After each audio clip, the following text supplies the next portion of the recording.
are about listening to God's message from Prophet and Evangelist Akinbiyi Mark, the General Overseer of Christ Power Evangelical Crusade International. He is ordained to preach the undiluted words of God for salvation, transformation, restoration, and reshaping of altered destiny, for positive change towards God and leading the hopeless back to the cross. Expect your miracle as you listen to this message. I pray there can see the sunshine after rainfall. Miracle Shall locate you. Raise the two hands, please. As someone has once said as something that Christians don't know how to use, which they possess but they don't know the use of it. And that is the blood of Jesus Christ. The Bible says, when the destructive angel shall see the sign of the blood on the lintel, and the angel will pass over you. Blood of Jesus avert evil.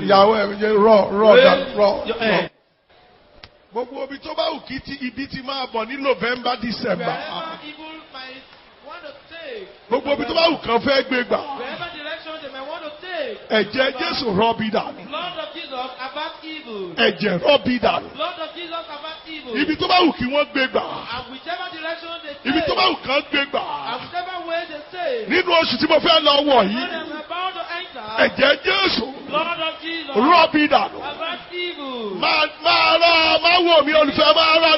Begin to sing the Lord, way. ìjókòó ẹgbẹ́ ọwọ́ ẹ̀ sókè wá.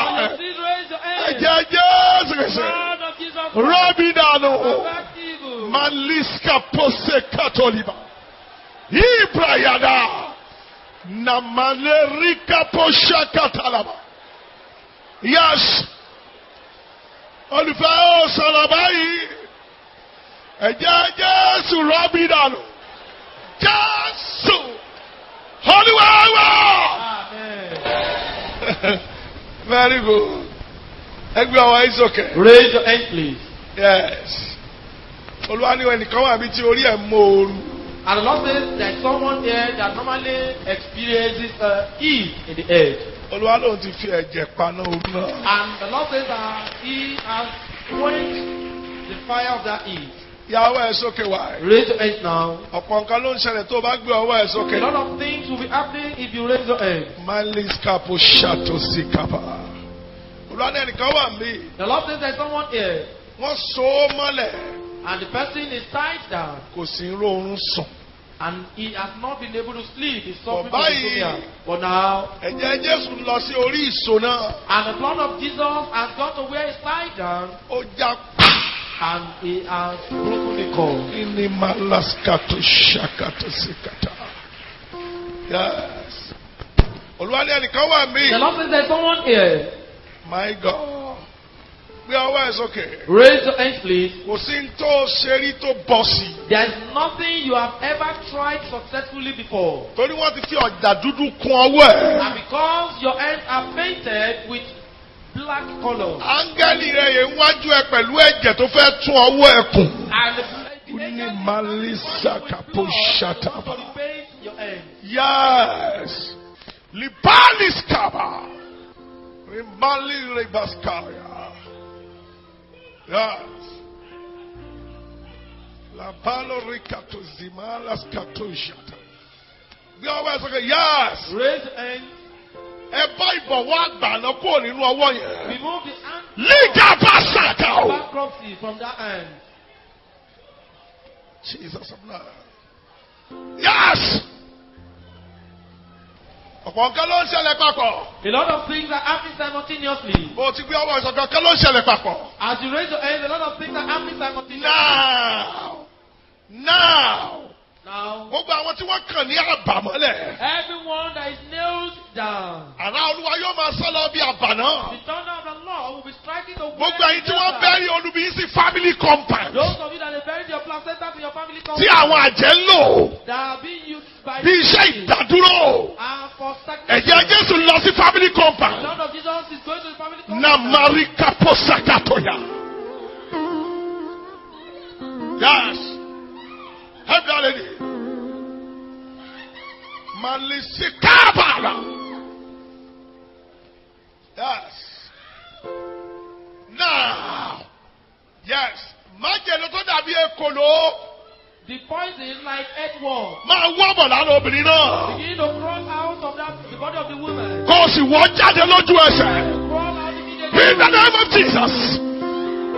He said that man. Libara katosekaba. Yes. Yes.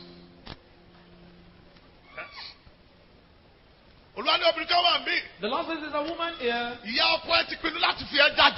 Your mother-in-law has already resolved to donate you as contribution in the kingdom. You will know now. Because fire will come to you where you are. And the mark of that evil contribution will be removed. Where you are. I sign the fire of the Lord to you.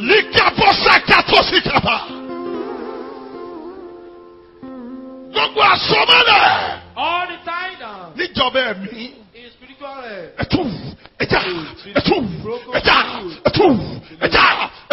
be loose. We serve that woman.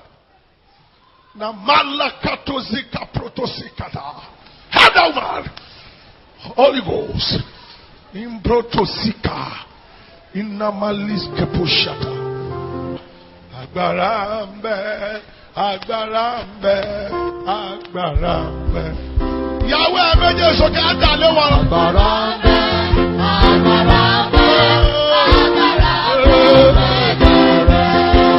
Agbarambe. Agbarambe.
Calvary. And the blood is still flowing from Calvary.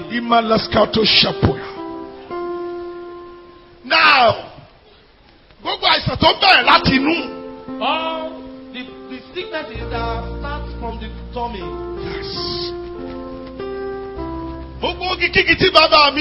Everything not planted by my father. I lay the ark of the word of God on. In the tummy of that woman. Fatu. They uprooted. Fatu. Fatu. Fatu. Fatu. Fatu. Malika posakataya. Jesus. Jesus. Jesus. Yes. A lot of things are happening simultaneously.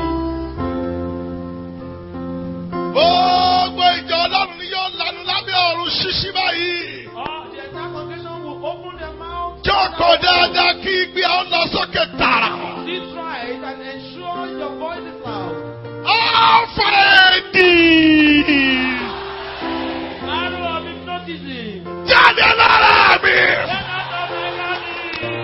Yahweh Alpha. Raise your hand. Pray for Yabilo.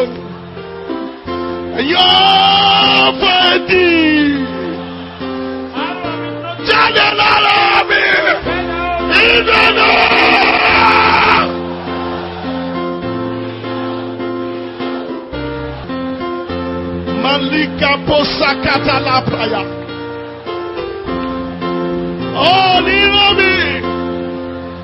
Jaso. Hallelujah. And Joko. Imana konisha. Etena koni duro. Imatata lórí. Ẹ̀ka ṣoṣo ni èyí tẹ́ wà lẹ́yìn. Ìmọ̀nà kò ní ṣe. Ìdènà kò ní dúró. Ìmọ̀tàtà lórí mi. Ọkùnrin ọkùnrin tẹ́ wà mọ́. Ìmọ̀nà kò ní ṣe. Ìmọ̀nà kò ní ṣe. Ìdènà kò ní dúró.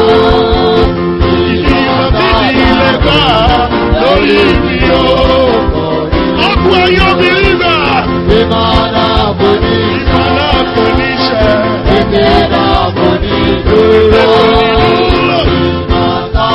Ìmọ̀tàtà lórí mi o. Ẹjọ́ qualify. Please be seated, beloved. Ẹ̀nà wa ń sókè wá. Raise your hand. Olúwa má gbà. Lord, don't allow Kí n fọwọ́ ara mi ṣe ra mi.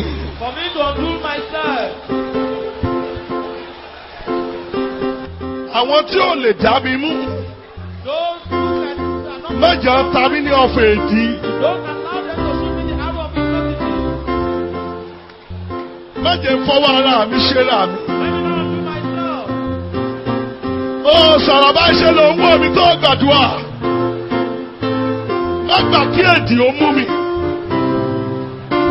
Èdì ayé mẹ́jọ ó mú mi.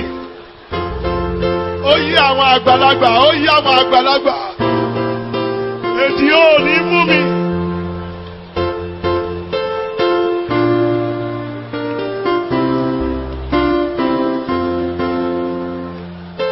Jésù, Olúwa wa. Yes, Daddy. Yes, Holy Spirit. Ẹ jẹ́ kó olùfẹ́. Please be seated. Olúwa ní ká tukọ̀ lẹ́ẹ̀kan sí. And now say, Ìmọ̀tọ́ta gbà lórí. Ariwo ló lè yí padà. Ìmọ̀nà kò ní ṣe. Ìdènà kò ní dúró. Ìmọ̀tọ́ta gbà lórí mi. Ọkùn ẹgbẹ́ ṣoṣo náà. Ìmọ̀nà kò ní ṣe. Irọ́ ni wọ́n ń pa ẹ́. Ìdènà kò ní dúró. Ìmọ̀tọ́ta gbà lórí mi. Ẹ jókòó olùfẹ́. please be seated. Mo pàṣẹ lórí gbogbo ọmọ ìjọ ẹ lórúkọ Jésù Kristi. I decree over every member of this community in the name of Jesus, Àwọn tí ò lè dá ẹ mú, and those who are not capable of handling you, wọn ò ní fi èdì ṣẹ́gun ẹ. they will not conquer you with hypnotism. Kí ẹ tọ́ rẹ bẹ káàbọ̀ sí Sunday agbára yìí. Welcome your neighbor to this special Sunday service. Ẹ ṣí báyìí sí Matthew 18. Matthew chapter 18. Mi ìgbà yín láàkó máa Sunday ìdáka express pray tó láládùúgbò àgbà lónìí àǹfààní I àkókò. won't take much of your time. I will preach the sermon a bit and we'll pray thereafter because today is the day of prayer. Matthew 18 Matthew orí kejìdínlógún verse 7. ẹsẹ̀ ìkeje. Tí Jésù Olúwa bá ń sọ̀rọ̀ tó bá ní ọ̀rọ̀ tó ń sọ ò ní ìtumọ̀ ìwọ ló lóye. The Lord Jesus is speaking and you claim what he's saying has no meaning. It is because you lack understanding. Torí Jésù ń sọ̀rọ̀ bí Matthew 18:7. Ègbé ni fún ayé Woe unto the world torí ohun ìkọ̀sẹ̀. because of offenses. Ohun ìkọ̀sẹ̀ kò lè ṣe kó má dé. For it must needs be that offenses come. Ṣùgbọ́n ègbé ni Olúwa rẹ̀. But woe to that man Nípasẹ̀ ohun tí ohun ìkọ̀sẹ̀ náà by ti wọ̀. whom the offense cometh. Wọ́n rán mi sí ẹ. I am sent to you. Ọ̀fẹ́ èdì. Arrow of hypnotism Ètò mú ní kọsẹ̀ lójijì. that makes one to stumble suddenly. Kò ní wọnú ẹ̀jẹ̀. Do not enter your blood. Ètò bá ti wọlé. In case Bó ṣe you yàwó ẹ méjèèjì yìí. as you raise your two hands, Àtẹ̀mí àti ẹ torí kò sẹ́ni tó kọjá ẹ̀. both you Ọ̀fẹ́ èdì kó jáde nínú ẹ̀jẹ̀. is above you, the arrow of hypnotism come out of your Kí blood. gbẹgbẹ ìwọ ọ̀fẹ́ èdì Arrow of hypnotism, jáde nínú ẹ̀jẹ̀ mi. get out of my blood. Ayọ̀lùfẹ́. Ẹ ká lọ wé Roman 8 Romans chapter 8. Ẹjọ́ láàrin 30 minutes fẹ́ kẹ́ ẹ jókòó dáadé èmi ní kẹ́ ẹ wò. And within 30 minutes, please, I want to sit right and concentrate. Ó ṣe é ṣe kẹ́ ẹ rí Jésù nù ayé mi ẹ máa wò. It is possible you behold Jesus in my life. Amen. Amen. Roman 8. Rome orí kẹjọ. Thank you, Jesus. Thank you, Lord. Verse 31. Ẹsẹ̀ ìkọkànlélọ́gbọ̀n. Ǹjẹ́ kí ni àwọn àwí nǹkan wọ̀nyí sí? What shall we then say to this thing? Bí Olúwa bá ń bẹ fún wa. If God be for us, Ta ni? who can Yóò dojú ìjà kọ. be against us? Mo gbàdúrà. I pray. Ó ṣe sàmì. Why not say amen? Ó ní dojú ìjà kọra ẹ̀. Will you not be against yourself? Báìbù gbé pẹ̀lú ìṣẹ́gun tá a ní nínú Kristi. And Bible says that with the victory we have in Christ, Ẹnikẹ́ni ò lè dojú ìjà kọ wa kó rẹ́ kó ṣẹ́gun. no one can be against us and prevail. Ìwé 1 John 4 verse 4.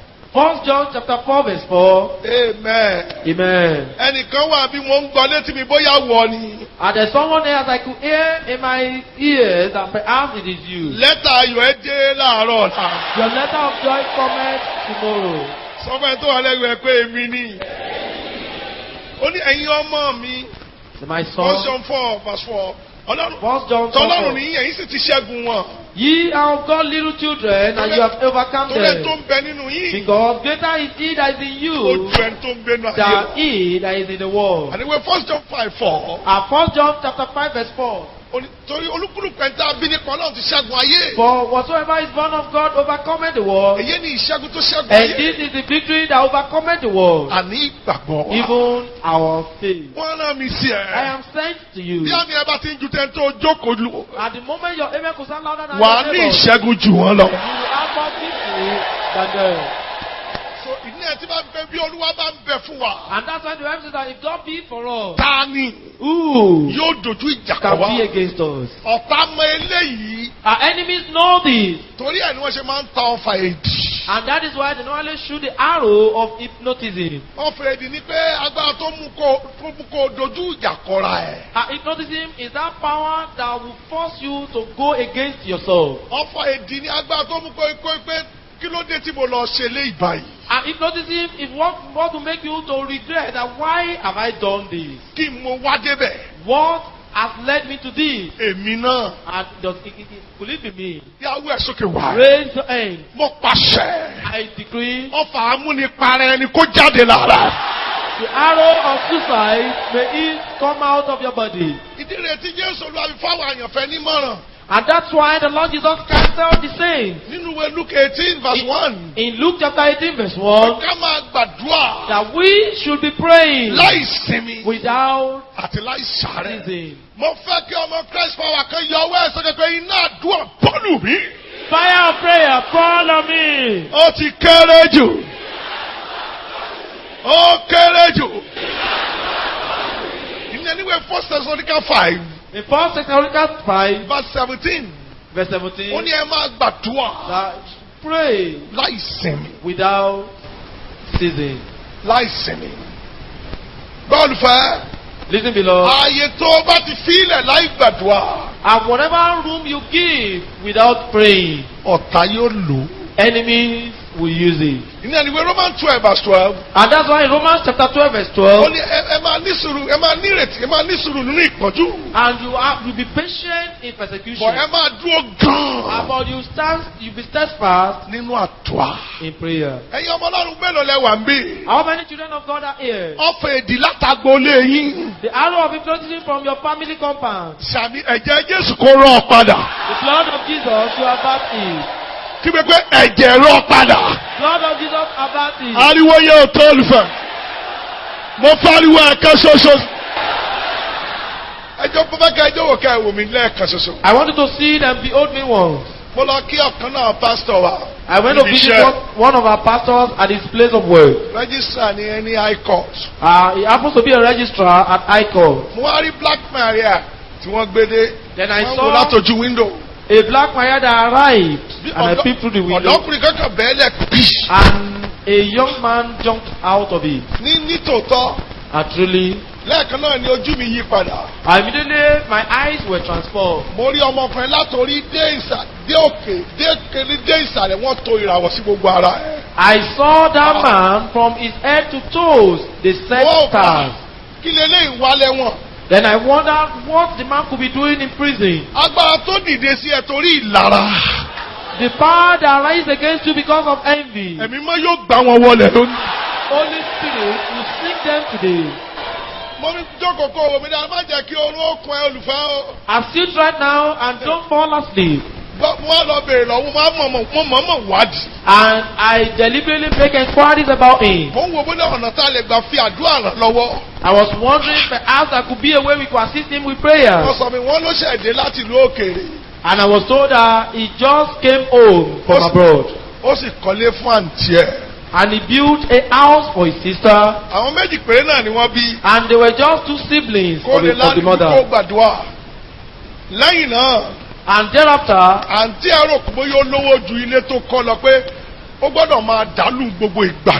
the sister thought perhaps the young man had more money than the work of the house he built for her. The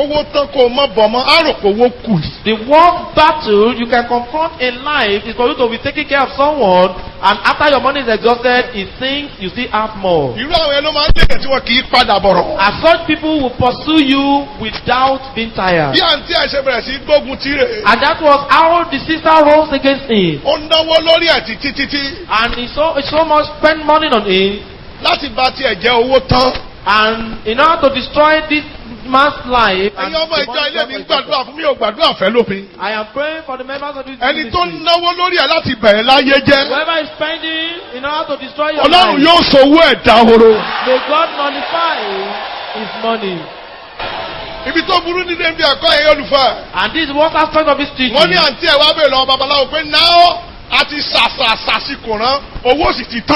And the sister inquired from the diviner that now she has exhausted all her money.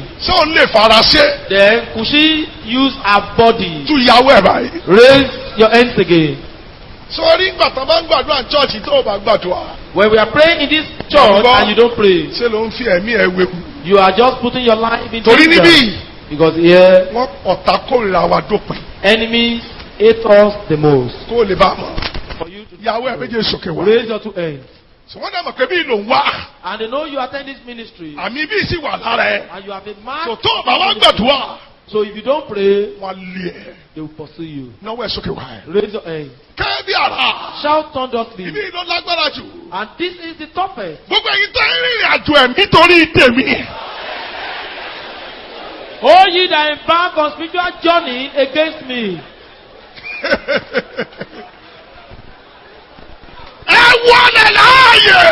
Go to the grave.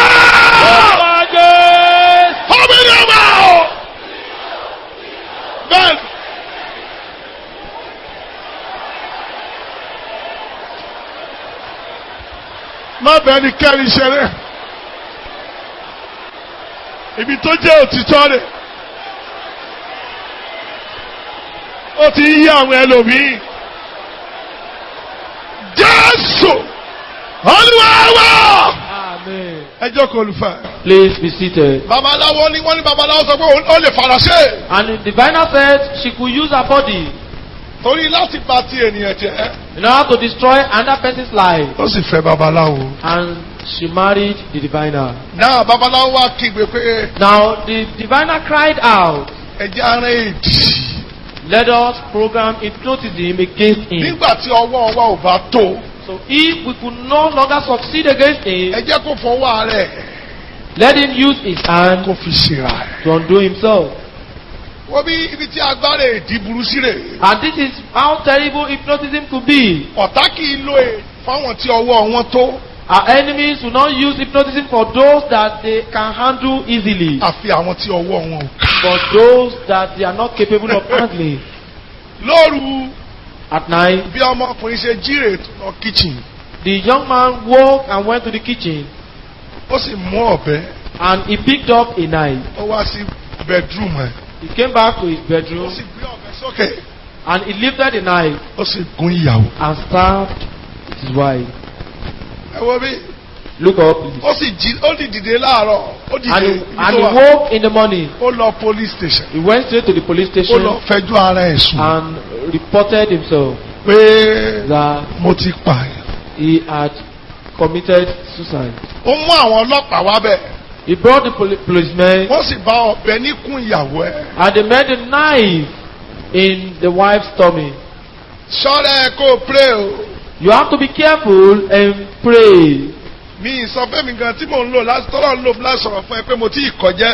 I am not saying that that's what God has not used for you. Ẹ sọ fún àwọn tó láwọn dúró yìí. And Bible says, tell those who think they stand that they should take it. Let's go. Look up below. About the police station. And as he got to the police station. Tí wọ́n gbé òkú ìyàwó ẹ̀ lẹ̀. And they lifted the wife's corpse. Ìbòjú kúrò lójú ẹ̀. The scale fell off his eyes. Ó ní gbólúmọ̀ wá. Kí ni mo ṣe? What did I do? Ọlọ́ra ó ṣe pààyàn tán. And they said, no, you have just committed suicide. Olóhùn ò lè pàyàwó òun. And they said, he could not kill his wife. Wọ́n ní wọ́n náà ló wá report in police station. They said, you were the one that came to report at the police station. Wọ́n lọ pé àǹtí ẹ̀. And they went to lójú àkódóró. Right in his presence. Kì í ṣàyẹ̀. Not behind him. Àǹtí ẹ̀ wípé. The sister said, ọwọ́ tó ẹ̀. Eventually, I got ìyàwó ẹ̀ méjèèjì sókè wá. Raise your two hands. Ìyàwó ẹ̀ méjèèjì sókè. Raise your two hands. Ẹ̀yin àfẹ́dì. Arrow of hypnotism.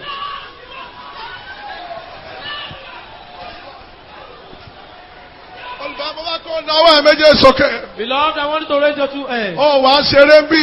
You have not come here to play. Wọ́n ní tí àṣàsí ò bá rẹ̀ ẹ̀rẹ́dì sí. And they said if the chance could not affect him. Ẹ̀yin ọmọ Ọlọ́run à ń gbàgbọ́ mo ń sọ fún ẹ lónìí yìí. Children of God, I am warning you today. Gbogbo ẹ̀yin ọ̀dọ́kùnrin tí ìràwọ̀ yín ń dán ìmọ̀ ní ká ẹ gbàdúrà ẹ̀ ò dáhùn. All the young men that you have glittering stars, you had better pray. Ẹ̀yin ọ̀fẹ́dì. Arrows of hypnotism. Ọ̀fẹ́dì látàgbọ́ lé wa.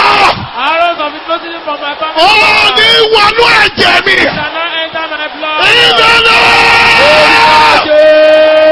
Àbúyọ̀mọ́. Ẹ̀yin ọ̀dọ́ ẹ̀ ńlá inú yín kẹ́ gbàdúrà ẹ̀ ńlá inú yín kẹ́ pray. Ó yí àwọn àgbàlagbà. Ó ní wọlé. Nípa ìpè nípa ọ̀pọ̀lọpọ̀ fàmì òrùyẹ Jésù kìsẹ̀.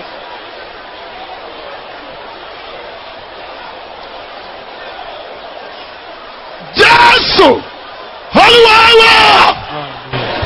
Ẹ jókòó.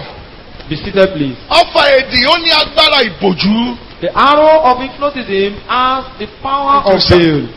Ó ti ṣe tán kó o tó mọ̀. You will have finished doing it before you will realize it. Ọfà èdè. Arrow of hypnotism. Ó ní agbára ìkọsẹ̀. Has the power of stumbling. Gbà tó bá ṣe tán wàá sì lulẹ̀ bí. And the moment you stumble, you will fall. Ọfà èdè. Arrow of hypnotism. Ó ní agbára àbámọ̀. Has the power of regret. Pé rárá kì í ṣe mi, wọ́n á ní ìwọ ni. That no, it's not me. Ìgbà wo ló wá ṣe? Á lóun ò mọ̀. When did you do it? We will say he didn't know. Bọ́ọ̀lù fẹ́ sẹ́kítì chọ́ọ̀chì tẹ́lẹ̀. And listen, the former secretary of this church. Àwọn tí nǹkan yé lélẹ́yìí. And these are the ones that are understanding. Mo ń sọ̀rọ̀ nípa àkórí ní àárín àwọn pásọ̀ wa ń pray. One day I was talking about this topic among the pastors and we were praying. Gbogbo ní pé gbogbo pásọ̀ ò pray dáadáa. And she realized that all the pastors were not praying very well. Ó wá nawọ́ sókè. Then she raised her hand. Ó ní tẹ́ ẹ̀ ń sọ yóò yé yín.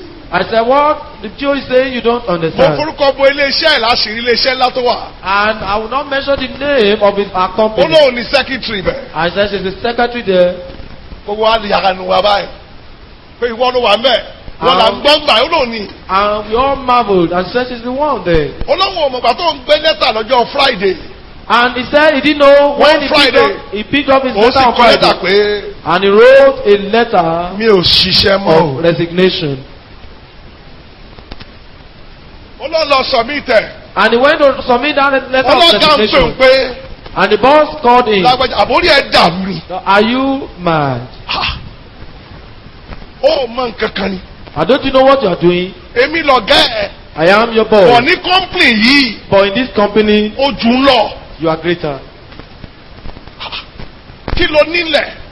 What do you have on ground? Òun ò ní nǹkan kan tó ń tiẹ̀ fẹ́ dálẹ̀. And he said he doesn't even have anything that he's just fed up. Ànáwó ẹ̀ kò ní sú mi sọ bẹ́ẹ̀. Raise.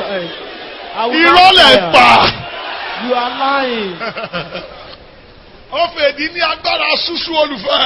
And the arrow of hypnotism has this power of frustration. And he dropped the letter of resignation. And the 3 white men in that company accompanied him to the gate and they were crying. And on Monday, he dressed up to go to his office. And he said, as he got to the office on Monday, and he entered and they asked him, where you coming? You had already resigned. On Friday. And he said, it couldn't be. And he said, it is in. Here is your resignation letter. Here, poverty entered. Then his scale fell off. And he said, as he got home, immediately, the family member said, eventually, they succeeded. Are you ready? No. Raise your hand. And this is today's prayer line. I beseech those of you in high places to rise and pray. I beg the prayer warriors to pray in this church today. I don't want things to turn sour before you begin to talk. Raise your hand. Arrow of hypnotism. You shall not work in my life. Very good. Yes. Ní dáhùn níbi iṣẹ́ mi. Mi ní fọwọ́ ara mi bà tèmi jẹ́. Jésù! Olúwa wa! Amen. Ẹ jókòó kù kan. Please sit at one more. Hypnotism has the power of confusion. And in this ministerial work, I've seen people that the program is going against and it affected them. I've seen a bank manager, they showed him his signature and he said he was not the one that signed it.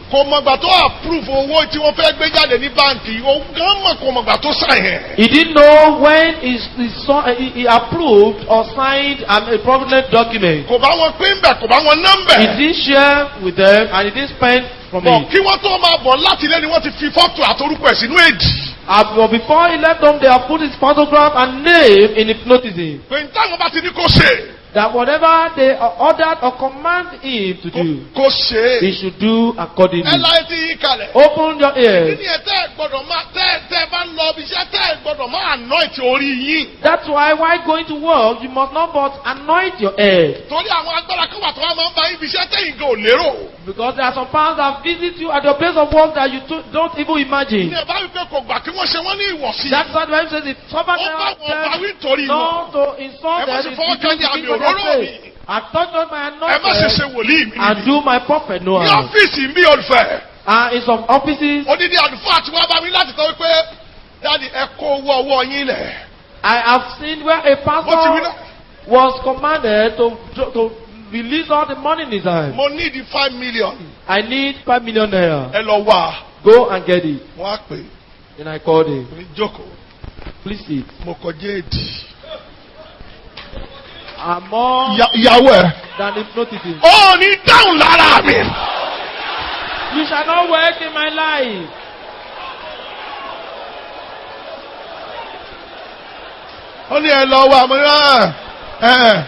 Mi wá owó kankan. Ìrọ̀lọ́ olùfẹ́ mo bá kọ́ pray. Àkọ́rí yóò yí ẹ dáadáa ni. Ìwọ fẹ́ dì. Arrow of hypnotism. Ìwọ fẹ́ dì. Arrow of hypnotism. Ó ní dáhùn lára mi. You shall not work in my life. Ìdílé. Ó yí àwọn mi sà.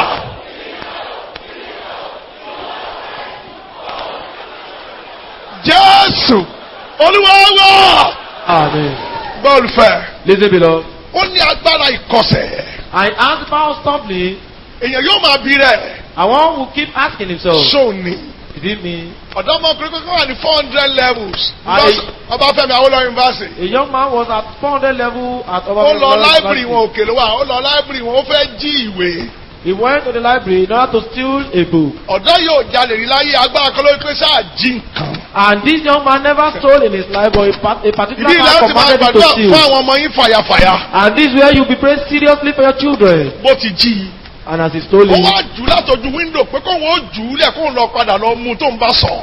he was making an attempt to throw it out through the window so that when he came down, he will be able to go and pick it up. Ní àkókò ẹni vice chancellor ń kọjá And lẹ́gbẹ̀ẹ́ that was láìpẹ́. the time the vice chancellor was passing by. Oníbọ̀n ti jù sá. And he said, as he threw it down, Orí vice chancellor ló bọ́lẹ̀. the book hit the vice chancellor's head. Ìyẹn wá fi pamọ́ wá jókòó síbẹ̀ pé wọ́n wẹ̀ tí yóò wà múwèé yìí. And that man took the book and hid it and sat there. Tó bá ku ọjọ́ kan kó o ṣàṣeyọrí. If it remains a day for you to succeed, Ọfà àṣìṣe ò ní bá ẹ. arrow of mistake will never eat you. Bó ti sọ káyọ̀ kó lọ mú. As he came down to go and pick it, Ọwọ́ vice chancellor ló kó sí. he entered the hands of the vice chancellor. Ibi ni 400 level parí sí. And that was the end of his education at 400 level. Ó wọlé dáadáa. He gained admission and entered successfully. Èdì mú un. But hypnotism caught up with Kò him. parí dáadáa. He didn't end it well. Nígbà míì tó bá rí obìnrin tó bá gbé òun akójáde dídán ni. At times when you see some women that are saying they will pack out of their matrimonial oath. Rárá èdì ni. No, it is hypnotism. Mo ti pàdé ọkọ obìnrin tó kójáde lọ́jọ́ Friday tó béèrè lọ́wọ́ rẹ̀ Saturday nílé màmá ẹ̀ pé ibo ló ń wà. I've seen some situations where some women packed out of their matrimonial oath and on Saturday they start asking themselves in their mother's houses. Mo ti pàdé odidi èèyàn. And I've seen a man, Olùfẹ́. beloved, Lára àwọn tó sọ mí di aládùúgbò láyé mi. and what has enabled me to become a prayer Tí mi warrior fi ní sinmi àdúrà. that will not make me to be tired of praying. Ó ní bàbá ní Olúwàká 75. It's a case of a particular partner in the Lord at 75. Wọ́n wá bá mi wọ́n ní Ezekiel Akibi Mark. And he called me Èdì mú mi. and he said, hypnotism has already affected him. Mo ní kí lẹ ṣe sà. And I said, Sam, what did you do? Wọ́n ní òní ló di 50 years. And he said, it is exactly 50 years Táwọn ti ń preach holiness. that he had been preaching holiness. Lánàá, Yesterday, àwọn fún ọmọ ọdún mẹ́ẹ̀ẹ́dógún lóyún. he neglected a 15-year-old girl. Èdì mú àwọn. That hypnotism has already affected him. Wọ́n ní kí n pray. That he told me to pray. Àwọn oníjó tiẹ̀ ní fọ́sí ọ̀run làwọn ń dù. Àwọn òdùsẹ́mọ́ àwọn mọ̀ kó ti jóná. And he's no longer struggling for the ministry. He realized that all his work is already consumed by fire. Lọ́wọ́ ẹ̀. Raise your hand. Wọ́n láwọn òdùsẹ́mọ́ àwọn mọ̀ pé iṣẹ́ ti jóná. And he said he's no longer after the ministry. He knows that everything is burnt. Ọ̀run yìí ni. But it's only the heaven. Agbára èdì. That is the power of hypnotism. I pray. We pray. Iṣẹ́ ò dàrú. And the ministry was not in confusion. Bọ̀ iṣẹ́ jóná. But that word was 50 consumed by years. fire. Holiness preacher. So now, you see, as an holiness preacher, Agbára kan ní kó dìde nínú yàrá ẹ̀ kó wọnú yàrá ọmọ ọdún mẹ́ẹ̀ẹ́dógún tó ti ń tọ́jú ẹ̀. and the power commanded him to leave his own bedroom and go into the room of a housemaid that he was taking care of. Ọmọ tó ti ń tọ́jú láti 3 years old.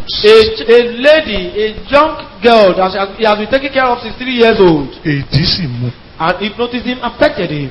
Ẹ jẹ́ àgbàdo ẹ̀yin olùfẹ́. Let us pray, beloved. Agbára burúkú ni agbára yìí. And this power is a terrible power. Nígbà tí ọ̀tá bá ṣe gbóntán lè ṣe tí ò rẹ̀ wọn a sì rẹ́ èdì sí ẹ̀. When enemies try every other means to no avail, they will program hypnotism against Nígbà tí you. ọ̀tá bá rí pé gbogbo àyíká ìwàláyé Ọlọ́run wà bẹ́ẹ̀ wọ́n ní ẹ̀ṣẹ̀ ti kọlu Ọlọ́run ọ̀gàn. And when enemies realize that around you there is presence of God there, they will say, why not make him to stumble against his God? Wọ́n náà agbára èdì sí Daniel. They program the power of hypnosis against them, Wọ́n ní Daniel. ẹjẹ́ kò sí ibòmí ìtàsílẹ̀ mú ẹjẹ́ mú nípa Ọlọ́run ẹ̀. And they said there's no other way they could catch him. They said, let us catch him through his God. Ẹjẹ́ sọ wípé ẹnikẹ́ni ò gbọ́dọ̀ gbàdúrà sí Ọlọ́run.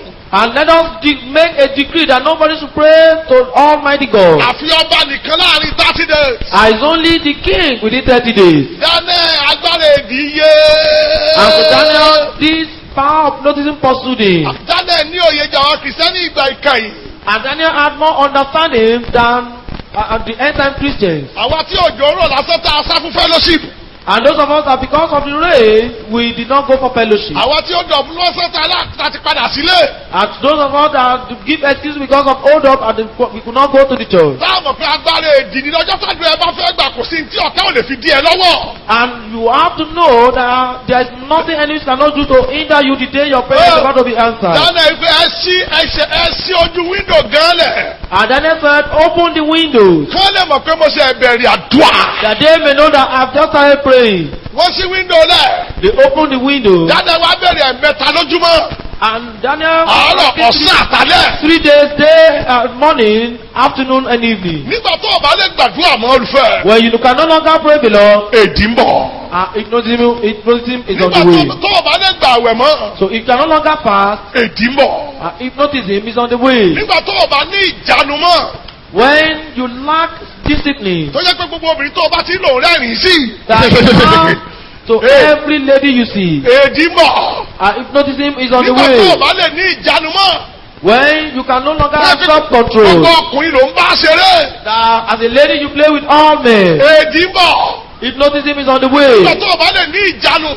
And when you lack self-control. Fẹ́ pé gbogbo owó ló ń gbà. That you collect all money. Èdì ń bọ̀. And hypnotism is on the way. Nígbà tó o bá lè ní ìjánu. And when you lack self-control. Nígbà ẹ̀bùn. And through the collection of gifts. Èdì ń bọ̀. Hypnotism is on the way. Báwo ti tó olùfẹ́? Listen to the truth below. Agbára èdì burú. The power of hypnotism is terrible. Àwọn àyànfẹ́ ni wọ́n rán sí. And it is programmed against the saints. Ibi tó burú sí ibi ní olùfẹ́. And to tell you how terrible it is below. Àwọn olórin àwọn bàbá wa àtijọ́ bíi mẹ́ńtò kọrin náà.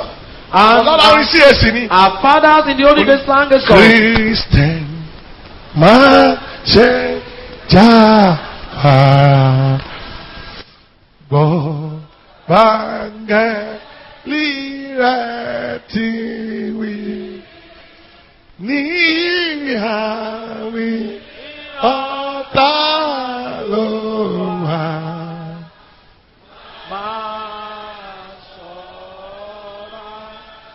Verse kan wà mẹ́. Àwọn tó ṣẹ́gun ṣáájú wá bá wá ti ń jà. Wọ́n fi ohun kàwé pẹ́.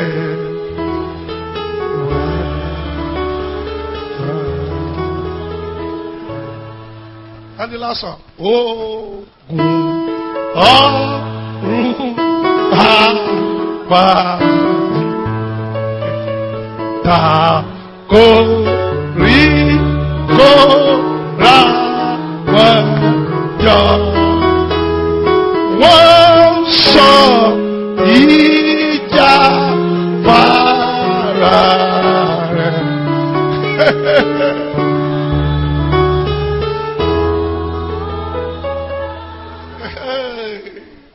Ibi ni wàhálà wà. This is where problems lie. Ibi ni àkórí ìtìlẹ̀. And this is where this message is very serious. Wo bí olùfẹ́. Look up below. Ibi ni ìdààmú láwà. And this is where serious troubles lie. Nígbà tí èdè bá mú ènìyàn. When one is affected by hypnotism. Tó bá bẹ̀rẹ̀ sí kó ẹ̀ṣẹ̀ bọ ìyàwó ẹ̀. And he begins to beat his wife. Ibi ni èdè láwà. And this is where serious hypnotism lies. Nígbà tí ènìyàn bá mọ̀ọ́mọ̀ dojú ìjà kọ ọmọ ẹ̀. When one deliberately rises against his own child. Ó dojú ìjà kọ ọ̀la ẹ̀. He has gone against his own future. Ibi ni agbára èdè wà. And this is where the power of hypnotism lies. Nígbà tí ẹnìkan bá rò pé òun yóò rí ọkọ míì tó dojú kọ ìjà kọkọ ẹ̀. And when someone thinks that she can remarry and she rises against her husband. Ó dé tàtán ìtajà But on getting out of the matrimony, he realized that nothing happened. Ibi ni agbára èdè wà. And this is where the power of hypnotism lies. Nígbà tí ajínrere tàbí pásítọ̀ kan bá lálàá tó bá rò pé òun ti ju jíò ẹ̀. When an evangelist or a pastor dreams and believes he's greater than his general overseer. Tí àwọn obìnrin kan kóra jọ nu ṣọ́ọ̀ṣì pé pẹ̀lú ẹ̀bùn àtọwọ́ tó wà lára ẹ̀ a gbọ́dọ̀ ralẹ̀ fún ẹ̀. And some women in the church gathered that with the gift and the hand of God upon you we need to buy you a plot of land. Kò ní mọ̀ pé èdì ni pé ó lè pe àdúrà bíi ju ẹ̀ ó lè wàásù bíi tiẹ̀ bọ̀ ó lórísun tiẹ̀. And he will not know that the way he can pray like other pastors, that he can call up prayers, that he will not know that there is a particular source he doesn't understand. And the moment the fish comes out of the river, that is, it is over for that fish. Power of hypnosis. And there used to be a man here that has fire in him. And when he was ministering there, you might think it was Geo from afar. And some women gather in the ministry there that truly has the hands of God on him. And then the women will be having dreams that they could see the 24 angels working with him. Power of hypnotism. And eventually they send him out. And he started his own ministry close to us at Olode. Suddenly, the water dried up behind the fish. That he couldn't see the source. The same and the same women are seeing this ministry, listening to what I'm saying. And they said, they never knew that there is no fire in it. Now, he has come back 6 times now in order to come and plead. God said I should tell him the door is closed. The door is closed. And this is where God will assist him. Without working there, God will not make it yet. God said, the door is closed. Power of hypnotism. And this is where serious problems lie. Hypnotism is terrible. It will be intoxicating you to feel that you have gone far. Hypnotism is terrible. It will be inspiring you and make you feel like you are a prophet and nobody knows you as a prophet. Power of hypnotism is terrible. It will be deceiving you. And it will make you to feel like you can journey alone. And it will command you to disconnect yourself from divine connection. And the person will suffer starvation. And this is where the mystery lies. About this teaching. Look up below. Many of us have lost great things. Many of us have lost a lot of opportunities through hypnotism. And many of us, instead of us to exercise patience, we are always in a hurry. And many of us, where we need to humble a bit, we've raised our head. And many of us, where we needed to endure, and we have shown ourselves. It is a terrible thing when one outruns his Creator. And it's also a terrible thing when one walks behind the Creator's speed. And this is where the mystery of this teaching lies. Power of hypnotism is the power of stumbling. Is a terrible thing. Beloved, open your ears. They might program hypnotism against one's career. And when it's a bit of graduate, he will undo himself. Outside campus. A young man went to drink along with his colleague or his mate in the university in the school. And that was the only day they were arrested. And they rusticated all of them. And it's not even can enter one's marriage. And the man by himself will send away his angel. And the wife that has been programmed to make his destiny to blossom. And the household power of the family will rise against him and force him to beat the wife. Àwọn èèyàn yóò máa ní ó tó ẹ̀fọ́ ńlẹ̀ owó òsì fún ní knockout. And people around will caution him against doing so. He will say, leave him alone. Kò ní mọ̀. He will not know. Ayé ò ti dojúrú látọjọ́ náà. That since that day his life is already confounded. Àdúrà yóò ti ní ìdènà. His prayers will have been hindered. Yóò lọ gbogbo church gbogbo ẹ̀ ni yóò di gbìm. He will attend all churches, all to no avail. Yóò kó sáwọn wòlíì tó máa ń di júrí òṣùpá yóò pé Olúwa ní ó dá bó ṣe kọ̀yàwó ẹlòmíì bọ̀ Sister Queen, Sister Esther. And he will fall into the hands of some prophets that will close their eyes and begin to see all signs of calamity. Yóò fẹ́ yóò lémi tí ọwọ́ ò ní tó. And he will desire to marry some other ladies, but he will not be able to succeed. Èdí mú. Hypnotism had already affected him. Èdí lè wọnú àgọ́ ara ènìyàn. Hypnotism can enter one's body. Ntí yóò bá tiẹ̀ jẹun fúnra rẹ̀ náà ni ó máa jẹ́. What will kill him, he will be consuming him by himself. Ọ̀tá ti tá ní gbogbo ọfà. Gbà kò wọlé. Enemies have tried him with all other manners of arrows to no avail. A sì bẹ̀rẹ̀ sí gbé kóòkì bíi mẹ́ta Sprite kan a sì bẹ̀rẹ̀ sí rọ́ ṣúgà mú. And he will begin to take 4 or 3 bottles of soft drinks. Ọfà ọ̀tá ọ̀ràn.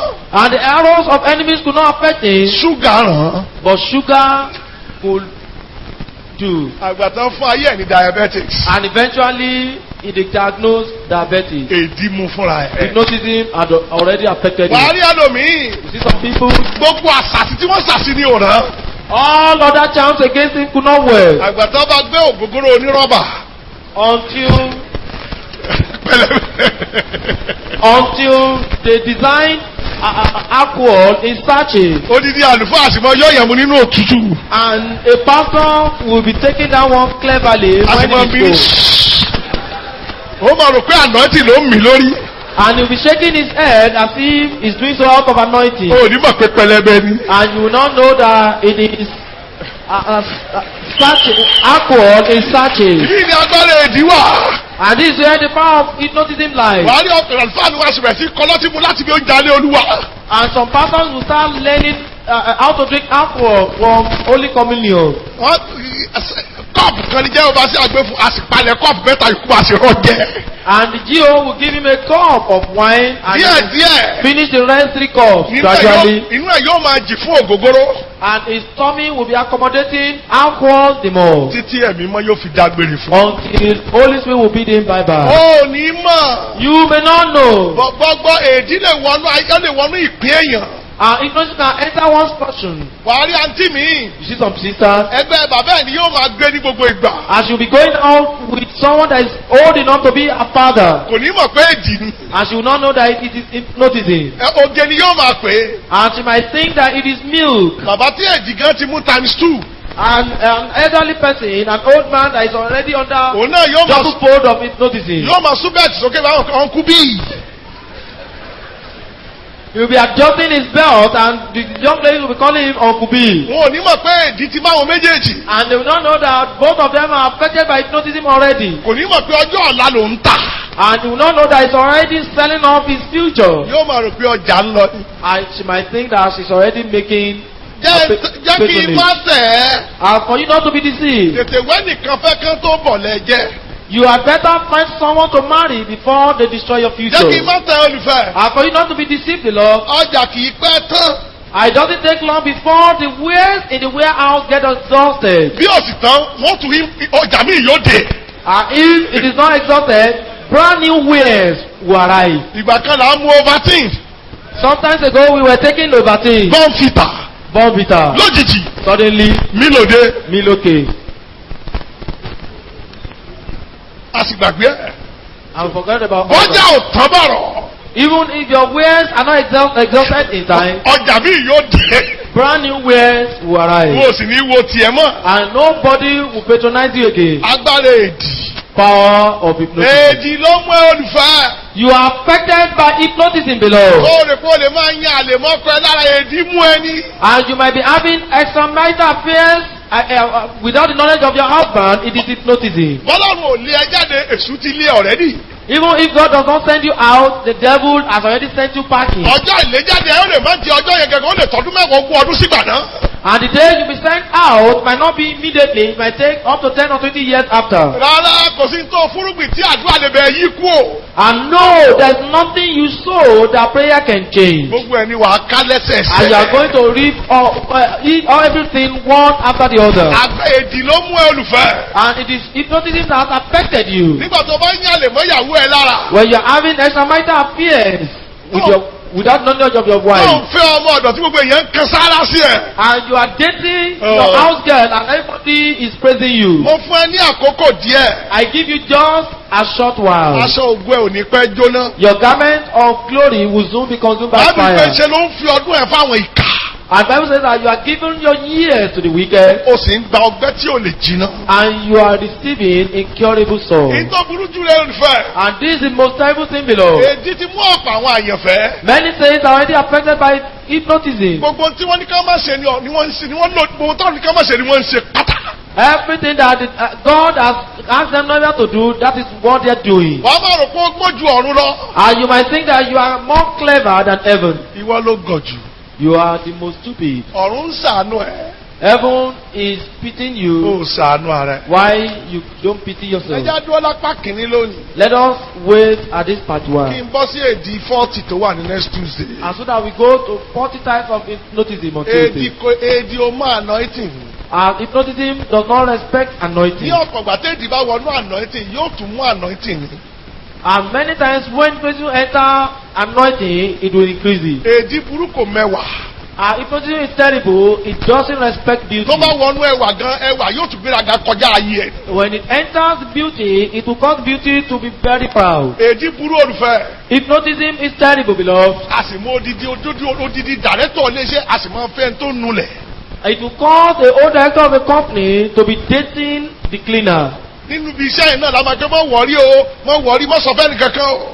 In the company, he will be telling the cleaner not to worry or not to tell anybody. Èdè burú olùfẹ́. Hypnotism is terrible, A beloved. sì mú odidi obìnrin olówó a sì máa fẹ́ dírẹ́bà ẹ̀. And it will cause a old rich woman to be dating a driver. Èdè burú gan. Hypnotism is terrible. A sì mú odidi wòlíì ìtàlọ́run ń lò.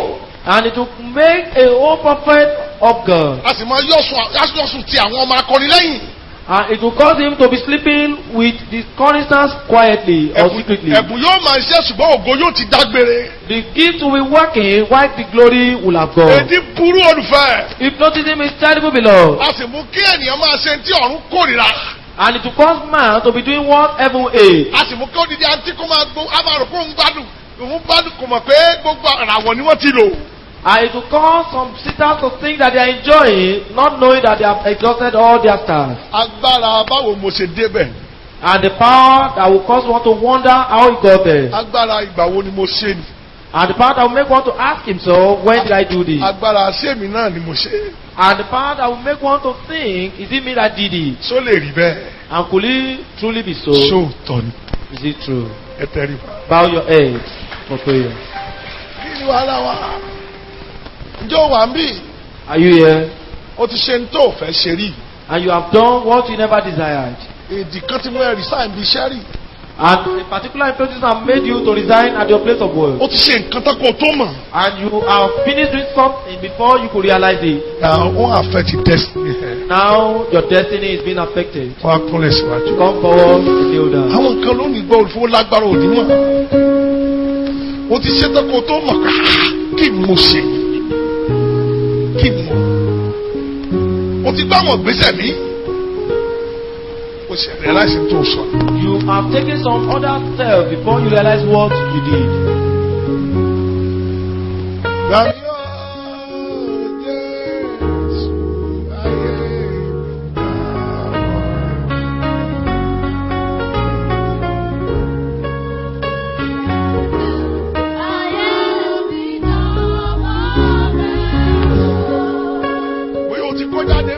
ní sùúrù díẹ̀ gbà náà bóyá ìbínú gbà náà èdè ní agbára ìbínú kan. Màmí ó Jésù ayé mi dá wà. Màmí ó Jésù ayé mi dá wà rẹ̀ o. Màmí ó Jésù ayé.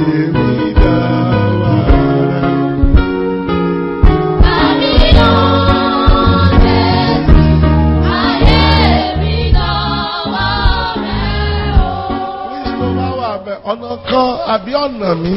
If you are here, that one way or the other. Ibùn níbi iṣẹ́ ni. Even at your place of work. Ibùn lórí ọ̀rọ̀ ààrẹ. And even over your own case. Ó ti lọ gbé ìgbésẹ̀ kan tó mọ̀ pé tó gbé yìí. You had already taken a step before you realize what it is. Kò rán àyànmọ́ mi lọ́wọ́. What you have done. Ó jẹ́ wá kúnlẹ̀. You had better come up. Tó burú bí èdìlélé. Bàmí ó Jésù ayé ìdáwọ̀.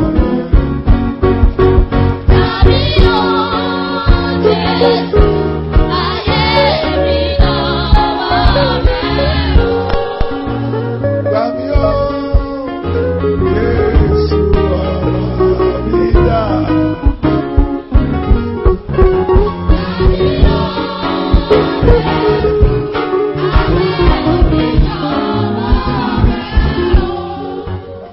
Bàmí ó Jésù ọ̀rọ̀ mi dá.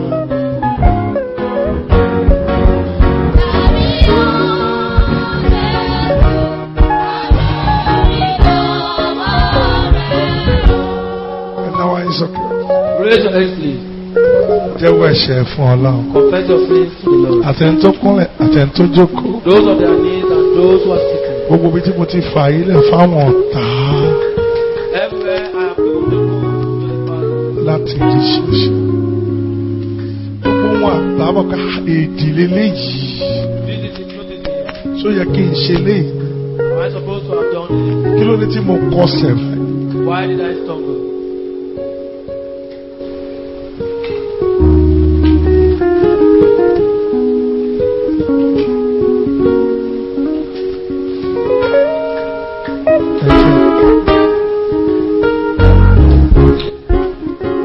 Yes. Kí ni mo lọ gbégbèsè yìí fún gan? Kí ni mo kánjú sí gan? Wáì tí mi ìbèrè lọ́wọ́ Olúwa.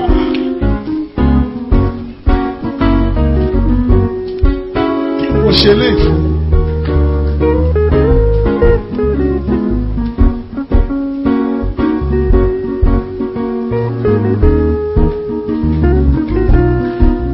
Ìdí mú àwọn àgbà Ísírẹ́lì. Wọ́n jẹ búrẹ́dì àwọn ará Gíbíónì. Hypnotism affected the others of Israel. They had the bread from Gibeon. Wọn ò sì béèrè lọ́wọ́ Olúwa. And they never inquired for them.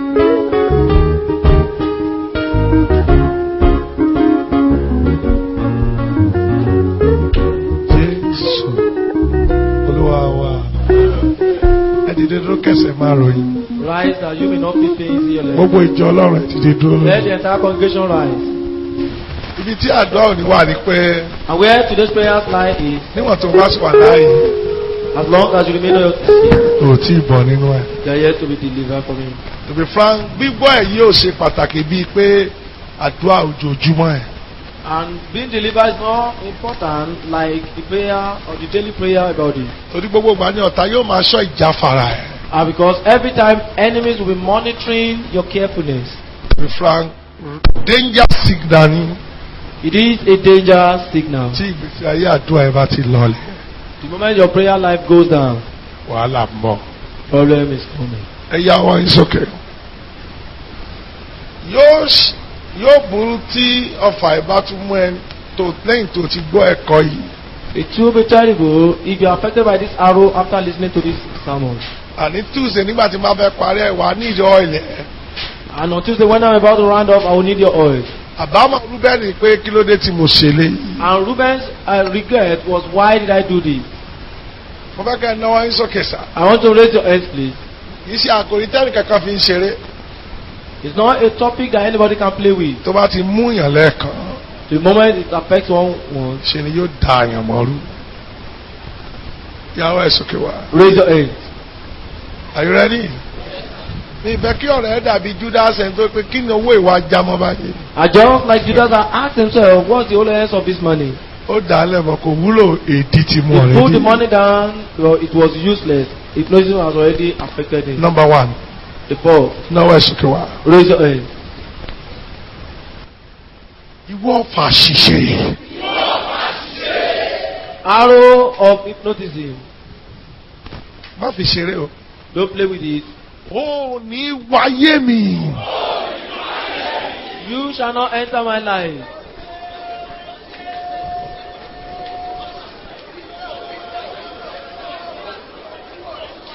Ntole lágbára díẹ̀ ní tó bá sọ̀rọ̀. Ìwọ famúni ṣìṣe. Oh, ní wáyé mi. You shall not enter my life. In the name of Jesus. Happy Yababa.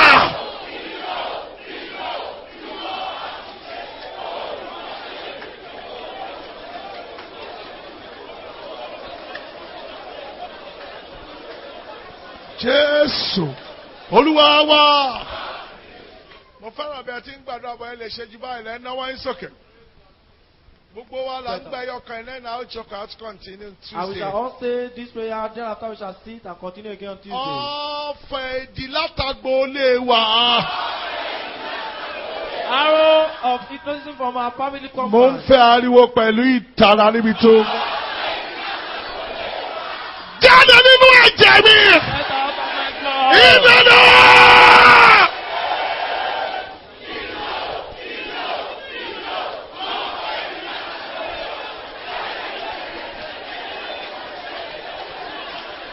Olùfẹ́ tó o bá gbàdúrà.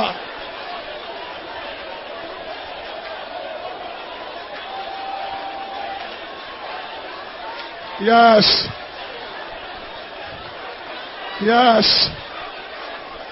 Jẹ́ kí ọfà yìí ò ní ríṣẹ́ ṣe. Èdè ò ní mú mi. Ayé mi ò ní kọjá òfin náà.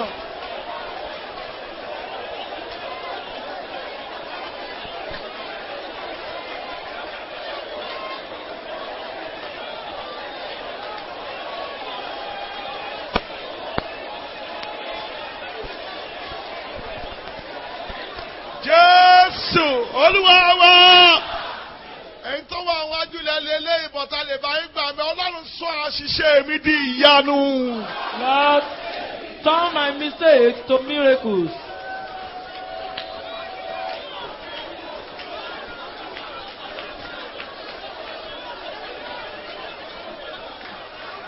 Jẹ́ kí àṣìṣe mi ó di ìyanu. In the name of Jesus.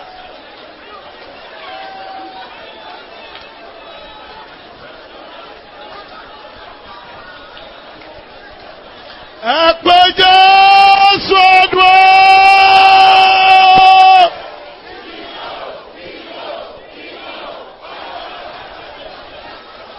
Jẹ́ kí àṣìṣe ìkó di ìyanu.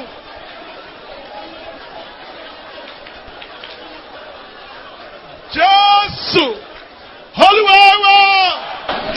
Ẹ tẹ́ wà wájú mo fẹ́ kí àmì lọ lẹ́ẹ̀mejèjì tó wà lẹ́yìn lọ. Lórúkọ Jésù Kristi ti Násárẹ́tì. In the name of Jesus Christ of Nazareth. Àṣìṣe yín di ìyanu. Your mistake is not to miracles.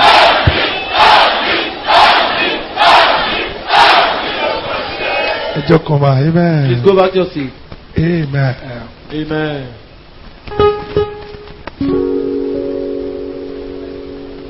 Kò ní ṣe,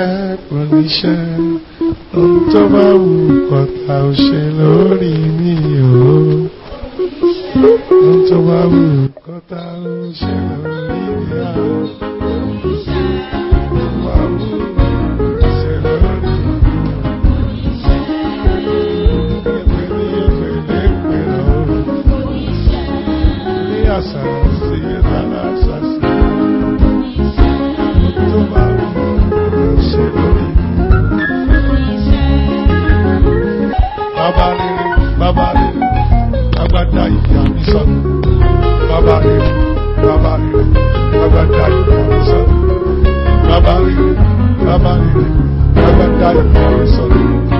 Jésù Olúwa bàbá ìyá. Bàbá rere. Bàbá.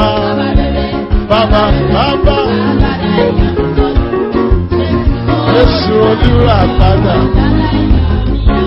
Bàbá rere. Bàbá dá ìyá mi sọ̀rọ̀. Bàbá rere. Bàbá dá ìyá mi sọ̀rọ̀. Bàbá rere. Bàbá Agbada ìyàsọ. Jésù olùràpadà. Ẹ sọ̀rọ̀. Agbada ìyàsọ. Baba dada, agbada ìyàsọ.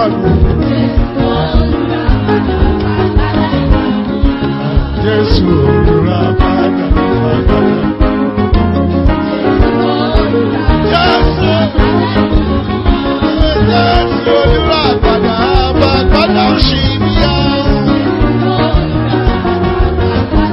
Baba rere.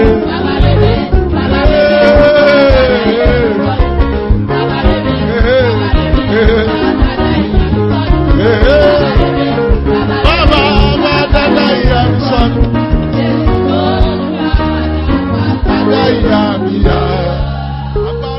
Súre fún yín. Wọ́n ti kéré jù ẹ́ ó jà lábùkù fún yín. Iṣẹ́ yín yóò dì nílà. Ògo yóò bù jáde níbi iṣẹ́ yín. Ẹ lọ kẹ́ ẹ ṣe rere. Ògo ni fún ọ Jésù. Jésù olùràpadà. Àgbàdá yìí. Jésù olùràpadà. Àgbàdá yìí.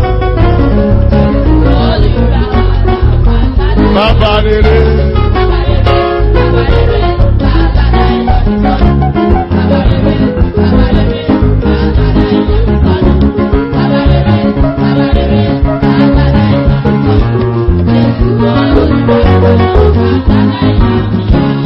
Jésù olùràpadà.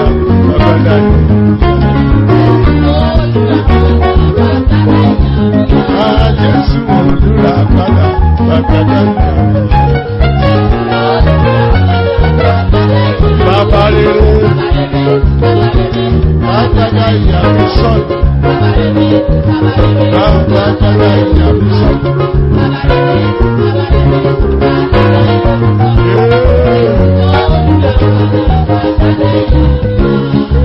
Special fruit. Jésù olóore o, Messiah olóore o, nítorí èmi ọmọ. Nítorí èmi ọmọ. Ẹ wá bá mi ròyìn ọ́. Bá mi ròyìn ọ́. Ẹ bá mi ròyìn ọ́. Ẹ bá mi ròyìn ọ́. Ẹ bá mi ròyìn ọ́.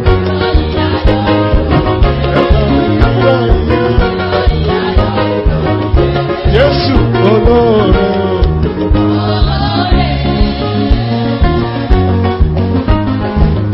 Messiah olóore. Nítorí èmi ọmọ. Òjìyà nítorí èmi ọmọ. Ẹ wá bá mi ròyìn ọ́. Ẹ bá mi ròyìn ọ́. Ìròyìn tó dùn tó dùn ọ́.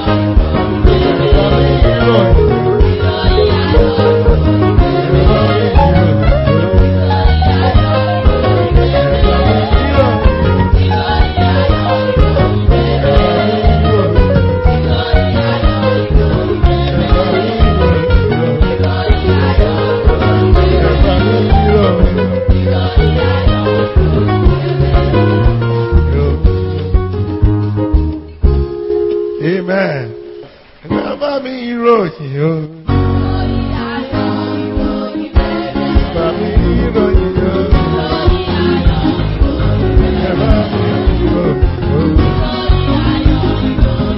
Bàbá mi ròyìn o. Bàbá mi ròyìn o.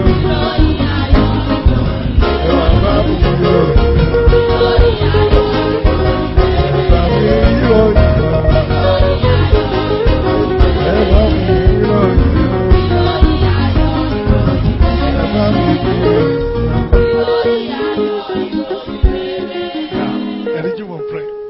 Sọ̀rọ̀ agbára sí kọ́nà yín kó là. Ẹ lọ ọbẹ̀ kí wọ́n ṣe rere. Ẹ fi dídàkúdà. Wọ́n lè ní pàṣẹ.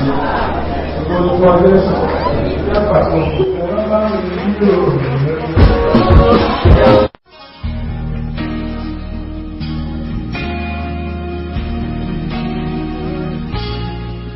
We hope you have received the touch of God through this message. You can visit our church headquarters at Kilometer 6 Ibadan-Ife Expressway, Adigbayi, Ibadan, Oyo State, Nigeria, or any of our branches nearest to you. Or contact us on these telephone numbers: 0803-470-5051 or 0812-691-5695. You can also send your email to power@cpecinternational.org. Remain blessed.